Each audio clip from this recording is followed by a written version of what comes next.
Bismillahirrahmanirrahim. Assalamualaikum warahmatullahi wabarakatuh. Video kali ini kita akan berbagi ya terkait al-hadis. Ya, al-hadis ini adalah sumber hukum Islam yang kedua ya. Jadi pertama itu kan Al-Qur'an, yang kedua ini al-hadis. Jadi al-hadis ini di video-video selanjutnya itu akan kita tinjau dari sisi sandaran ya, dari sisi kuantitas, dari sisi kualitas. Nah, mungkin untuk video kali ini akan kita coba share berbagi terkait istilah yang populer di masyarakat ya. Jadi hadis ditinjau dari sisi kepopuleran. Jadi hadis yang populer di masyarakat itu biasanya dikenal dengan hadis sohih dan hadis doib biasanya kan. Oh, ini hadisnya sohih, ini hadisnya doib misalkan seperti itu. Tapi biasanya ini di antara sohih dan doib ini ada istilahnya hasan ya. Nah, kita akan coba kaji di video kali ini. Jadi hadis sahih ini biasanya diterimanya sesuatu informasi yang bisa diterima lah sebagai suatu hukum atau dalil ya. Nah, jadi sahih ini mempunyai kriteria. Nah, kriterianya ini ada 5 kriteria ya, di mana adil, dobit, bersanad, keempat ini tidak bercacat, yang terakhir ini kelima tidak bertentangan dengan Quran dan hadis yang lebih kuat. Nah, kita kaji coba ya. Kita bahas yang dimaksud dengan adil ini adalah syarat dari rawinya ya. Jadi rawi itu adalah orang yang meriwayatkan ya. Jadi misalkan Nabi Muhammad ketika memerintahkan kita ketika berkata ya tentang suatu hukum, kemudian si rawi itu misalnya sahabat ya meriwayatkan perintah tersebut ya. Nanti rawi itu juga meriwayatkan lagi kepada di bawahnya misalkan generasi tabi'in. Nah, ini adalah rawi-rawi ya. Nah, rawi-rawi ini ketika bersambung ini namanya sanad ya. Jadi sanad itu adalah rangkaian mata rantai dari rawi-rawi ya. Ini saling bersambung. Nah, ini adalah sanad ya. Jadi kembali ke sahih mempunyai kriteria ya. 5 kriteria ini pertama rawinya atau periwayatnya ini harus adil. Ya, adil ini memiliki kriteria yaitu muslim ya, baligh. Muslim ini tentunya sudah standarnya, jadi tidak boleh kafir atau munafik ya. Yang kedua ini baligh. Baligh ini artinya sudah dewasa.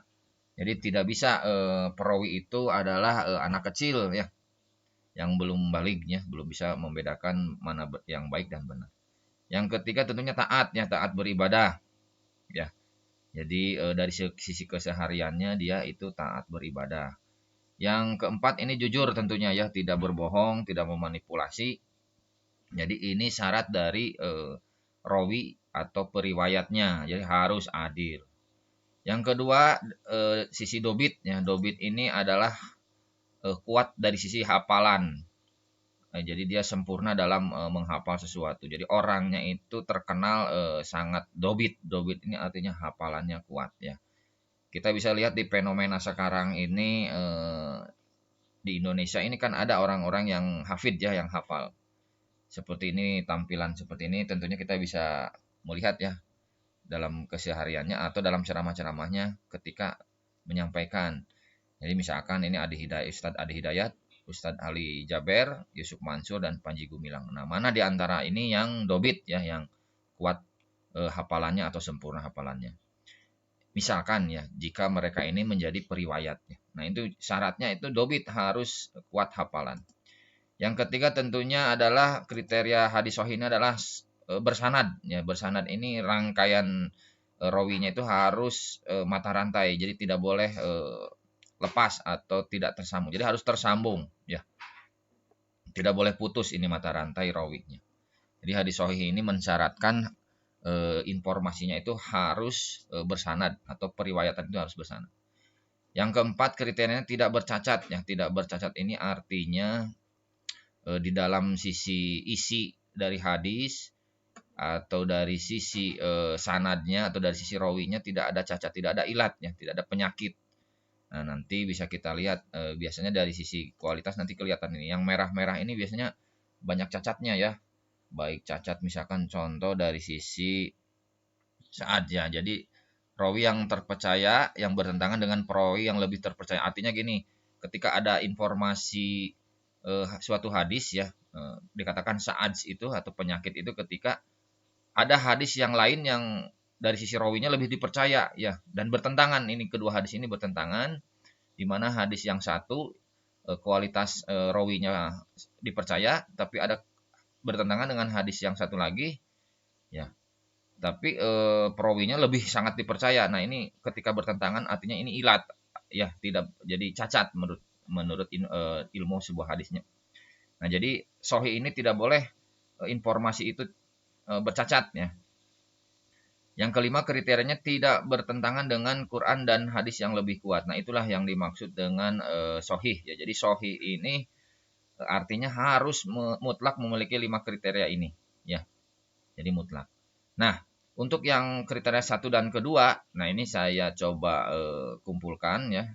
Saya blok ya ini. Jadi untuk periwayat adil dan dobit ya. Adil ini kriteria Muslim, balik, taat dan jujur. Dobit ini harus hafalannya kuat, sempurna. Disebut juga dengan rawi yang sikoh ya. Sikoh ini artinya memiliki dua kriteria ya, adil dan dobit. Nah, jadi ini disebutnya sikoh.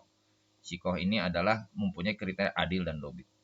Oke, jadi sahih itu mempunyai kriteria rawinya sikoh ya, bersanad, tidak bercacat dan tidak bertentangan dengan Quran dan hadis yang lebih kuat.